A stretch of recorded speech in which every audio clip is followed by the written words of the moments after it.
All right, so Neville Goddard was an amazing teacher. He taught about the power of your subconscious mind and how we can deliberately create our reality. He also has this theory that our imagination is God, and that our thoughts and our imagination is what is shaping our world, and that everything that you see on the exterior is a outcropping or a manifestation of how you think, feel, and behave on the interior. What's up? It's your girl Corinne. I love learning about manifestation, and if you're new here, make sure you subscribe to my channel because I pretty much share with you my personal experiences on how you can make manifestation a lifestyle and create the life of your dreams. Um, I'm a conscious manifester, meaning that we're always manifesting because that's who we are, but I deliberately create my own reality. So now that I know and I am 100% aware that I am the God of my reality and that I am creating my life, I intentionally implant thoughts, deeds, and actions that are in alignment with what I desire to be and what I want to have. So, welcome back. I want to answer a couple questions. Sometimes these are questions that I personally have.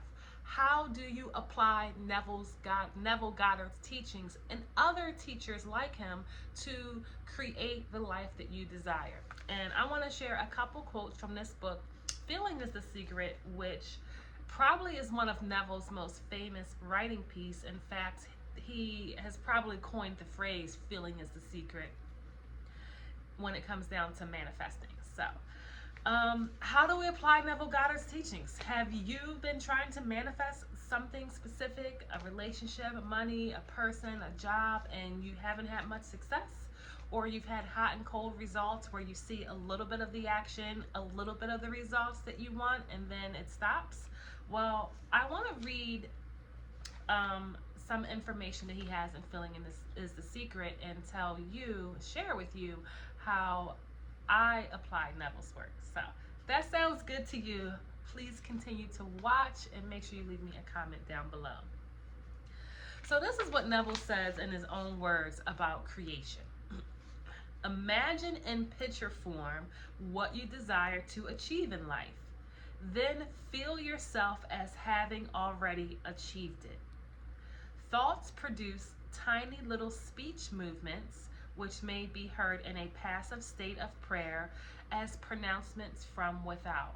However, this degree of passivity is not essential to the realization of your prayers. All that is necessary is to create a passive state and feel the wish fulfilled.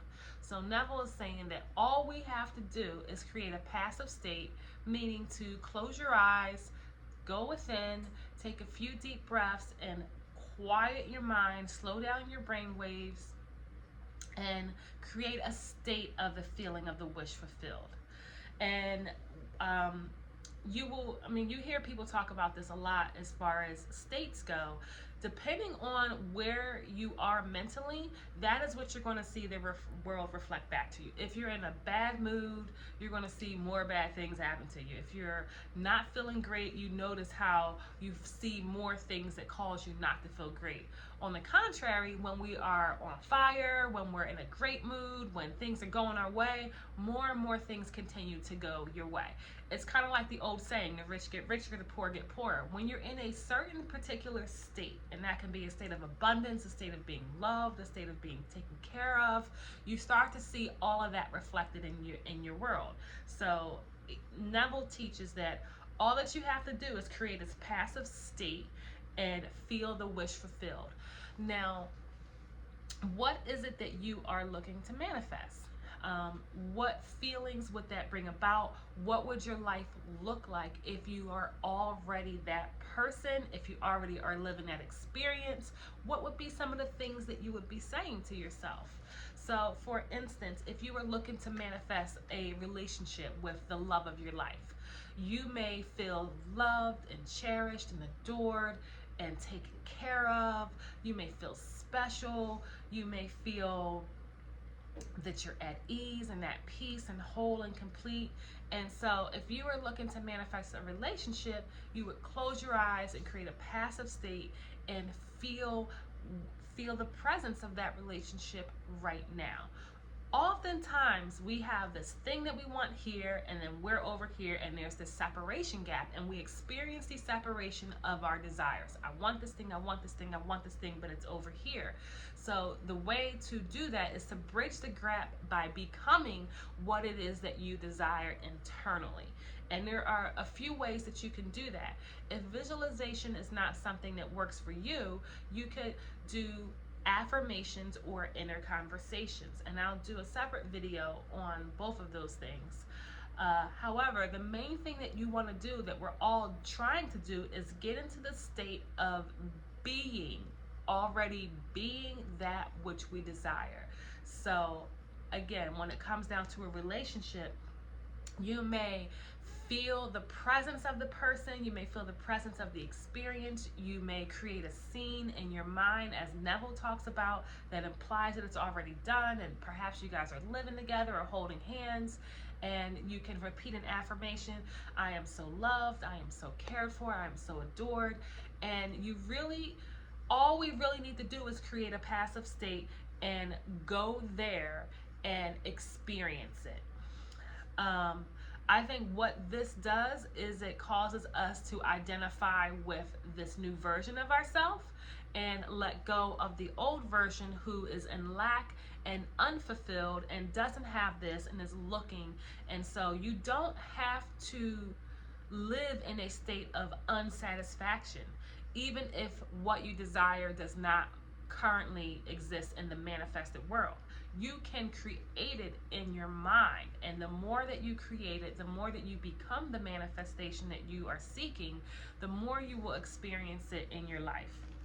And then I just want to conclude the video with these last two paragraphs from Neville's book, Feeling is the Secret.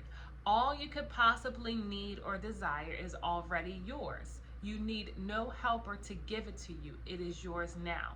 Call your desires into being by imagining and feeling your wish fulfilled.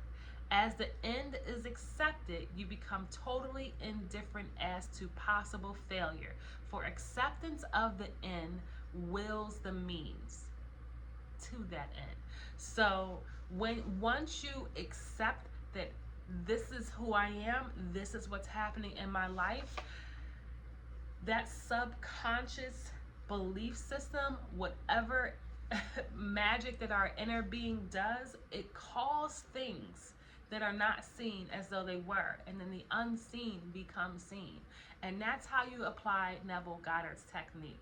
Let me know what you think in the comment section. I'm definitely going to do a video relating to inner conversations and affirmations, and probably a separate one on visualization techniques, because there's a few things that we can do to get ourselves into the state of having versus the state of lack. So hope you enjoy. Make sure you subscribe to the channel, leave me a comment, and look forward to hearing from you.